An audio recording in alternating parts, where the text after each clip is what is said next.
Fala pessoal, sejam bem-vindos ao canal Bitgráfico, aqui quem fala é o Tainan. Hoje é o dia 11 de agosto de 2022, uma quinta-feira, e nesse vídeo hoje nós vamos atualizar rapidamente a situação do Bitcoin e comentar sobre o que aconteceu. O Bitcoin tentou ultrapassar novamente a região dos 24 mil dólares, mas não teve sucesso em fechar acima dessa região. Também saiu um dado muito importante relativo à macroeconomia nos Estados Unidos, alguns dados, e eu vou comentar também nesse vídeo, então fique até o final para você entender tudo aí que está impactando o mercado e o que pode impactar o mercado de criptomoedas nos próximos dias. Antes de começar, eu peço encarecidamente que você deixe o like aí embaixo. É assim que o YouTube reconhece que esse conteúdo é bom e que você quer que esse canal continue trazendo mais conteúdos como esse. Não se esqueça de se inscrever no canal e ativar o sininho para receber as notificações dos vídeos e análises que eu posto aqui diariamente. Bem, pessoal, então vamos aí falar da situação do Bitcoin, o que está acontecendo. O Bitcoin, como de costume nos últimos dias, não conseguiu passar da região ali dos 24 mil dólares. Todas as últimas vezes em que o Bitcoin tentou ultrapassar essa região dos 24 mil dólares, ele não conseguiu fechar. Hoje, pessoal, o candle que encerrou hoje às 21 horas, ele abriu ontem às 21 horas, né? O que aconteceu? Ele chegou aí perto dos 25 mil dólares, tá? Bateu 24.920, né?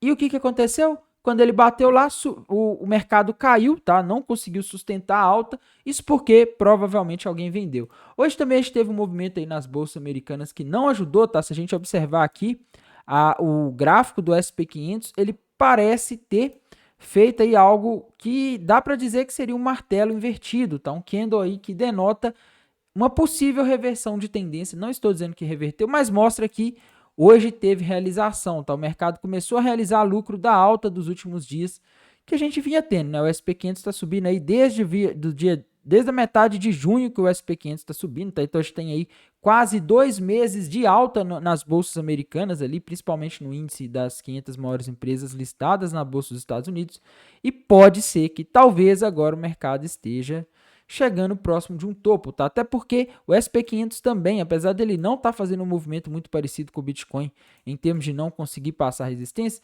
ele está em uma região aí que é uma região de resistência, tá? Uma região que foi resistência lá durante o início do mês de junho, quando o mercado lá, a bolsa americana subiu, e ele tá parecendo que está tendo alguma dificuldade em passar por enquanto, tá? Esse candle aqui provavelmente foi o que causou esse movimento no Bitcoin, tá? Que o Bitcoin subiu e não conseguiu passar.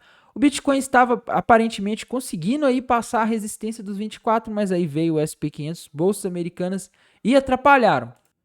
Bem, olhando somente o gráfico do Bitcoin, dá para dizer que os compradores estão mais fortes que os vendedores, ou seja, no momento há mais força empurrando o mercado para cima do que para baixo. Os vendedores estão defendendo e não estão deixando os compradores passar dessa região dos 24 mil dólares. Tá? O Bitcoin, todas as vezes em que ele chega nessa região, ele não consegue fechar acima dos 24 mil dólares. É o que aconteceu nos últimos dias e o que aconteceu hoje. Ele chega a passar, mas ele não consegue ir acima. Porém, a gente vê que os compradores estão empurrando o mercado cada vez mais alto. Tá? Eles estão fazendo aí uma pressão.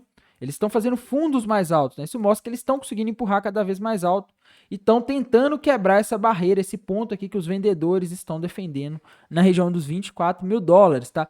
Ao que tudo indica, vai quebrar algum momento, o que poderia atrapalhar o Bitcoin a quebrar e romper para cima esse triângulo ascendente seria as bolsas americanas, né? Como aconteceu hoje. Ontem de madrugada, hoje de madrugada, aliás, o Bitcoin estava forte, mas veio o SP500 e durante o pregão, durante o dia, ele acabou realizando, acabou caindo e puxou o Bitcoin, pediu que o Bitcoin subisse, tá? Então, se as bolsas americanas não melhorarem o desempenho nos próximos dias, vai ser complicado aqui para o Bitcoin conseguir romper essa região.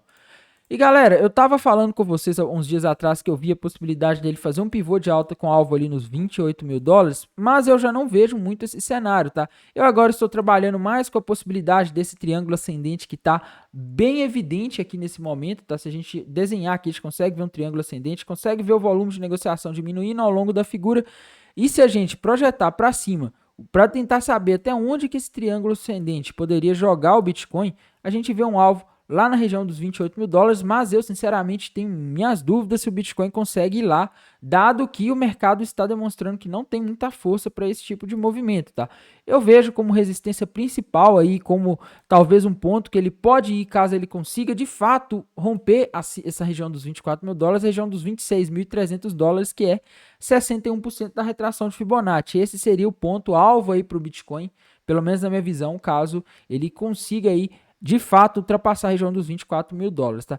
Como eu disse para vocês nos últimos vídeos, pessoal, eu acho que não está interessante para operar comprado, não está interessante para procurar fundos para comprar e sim topos para vender, tá? E se eu ver o Bitcoin chegando nessa região aqui dos 26 mil dólares, que é a região ali de 61% da retração de Fibonacci, eu pretendo começar a vender uma parte daquelas dos Bitcoins que eu comprei na região entre 22.518 e também, quem sabe, por que não, montar uma posição vendida, né? Falando em posição vendida, pessoal, a minha posição de short que eu tinha aberto na sexta-feira, que foi o dia 5 de agosto de 2022, ela foi estopada com essa subida do mercado, tá? Eu tinha um stop lá em 24.400, né? Eu comecei a montar a posição lá em 23.300 e deixei outra entrada em 24, tá? Então o mercado pegou minhas duas entradas, depois nessa subida de ontem ele pegou o meu stop, tá? Mas enfim, faz parte, eu tinha entrado apenas com 5% da banca e não era um stop muito caro, tá? Era um stop aí relativamente barato, então foi para 5% da banca, o prejuízo que me deu foi relativamente pequeno, tá? Enfim, a posição vendida foi encerrada, beleza? Com um prejuízo. E agora eu estou procurando aí, estou buscando novas oportunidades, tá? Por enquanto eu acho que o mercado aí não está fazendo nenhum padrão gráfico, não rompeu nenhum padrão gráfico para montar uma operação e, na minha visão, se romper essa triângulo ascendente, eu não vejo aí como bom para entrar comprado, tá? Eu vejo bom como um ponto, né? Na verdade, um evento para o rompimento desse ângulo, desse triângulo, seria um evento bom para a gente poder procurar topos aí para estar vendendo, tá? Infelizmente, a tendência do mercado continua de baixa e muita gente está falando aí que agora não vai ter recessão, né? E vou até comentar sobre os dados macroeconômicos que saíram hoje. Hoje saíram aí, pessoal, pedidos iniciais para o seguro-desemprego lá nos Estados Unidos, tá? A projeção era 263 mil, vieram 262 mil. Isso é bom, por quê? Vieram, vamos dizer assim, houveram menos pedidos por seguro-desemprego do que o esperado, ou seja, menos pessoas precisaram recorrer ao seguro-desemprego, mais pessoas estão empregadas, o mercado de trabalho está forte, tá? Isso é um sinal bom para a economia e o PPI, tá? O índice de preço ao consumidor dos Estados Unidos, índice de preço ao produtor, me desculpem, tá? O IPP, índice de preço ao produtor, ele veio mostrando uma deflação, pessoal. Isso mesmo, tá? O IPPI relativo ao mês de julho mostrou que houve uma deflação, ou seja, em vez dos preços subirem, eles diminuíram, tá? Era esperado uma inflação, aí um aumento percentual de 0,2% e ela diminuiu em 0,5%, tá? Isso aqui é muito bom e isso aí até é uma das justificativas da subida dos mercados nos últimos dias, né? A gente está tendo aí dados de inflação bons e, ao mesmo tempo, dados de empregos, como esses pedidos iniciais do seguro-desemprego, mostrando que o desemprego está baixo. Isso mostra que a economia dos Estados Unidos está forte, tá? Apesar da subida de juros que a gente está vendo, apesar de tudo que está acontecendo, apesar da inflação e todos os outros problemas que estão ocorrendo no mundo, a economia dos Estados Unidos está muito forte. E a inflação está baixa, tá? Isso deixa o mercado otimista, pessoal. Não está baixa, né? A inflação está alta, me desculpem, mas ela está mostrando que talvez esteja perto de um topo, tá? Perto do ponto mais alto, e isso é muito bom para os mercados. Porém, pessoal, como eu comentei no vídeo de ontem e continuo reforçando para vocês, tá? Principalmente o CPI que veio ontem, né? Mostrando aí uma inflação que subiu menos do que esperado, ele não mostrou que a inflação está diminuindo, tá?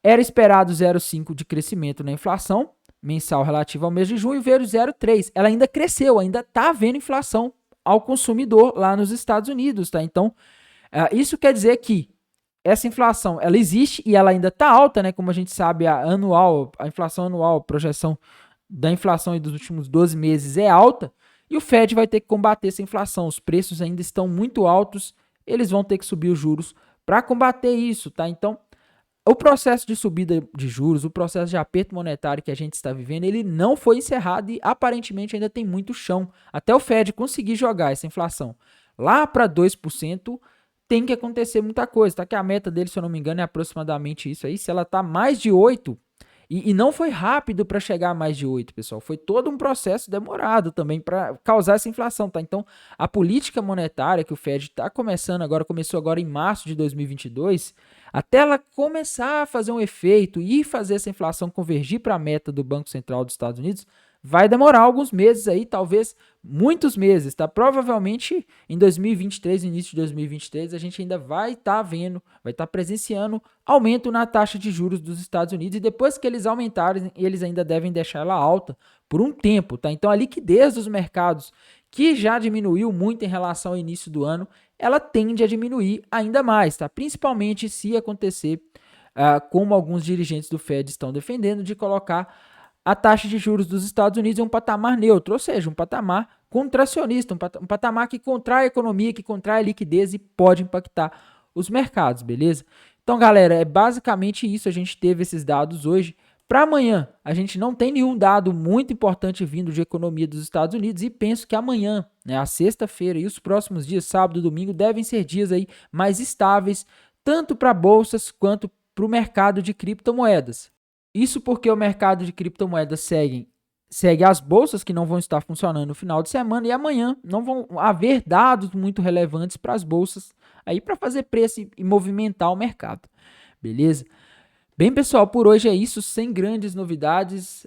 No momento, só aguardando aqui para ver novas oportunidades de operação, e vocês sabem que se eu ver alguma oportunidade de operação, eu trago aqui para vocês, beleza?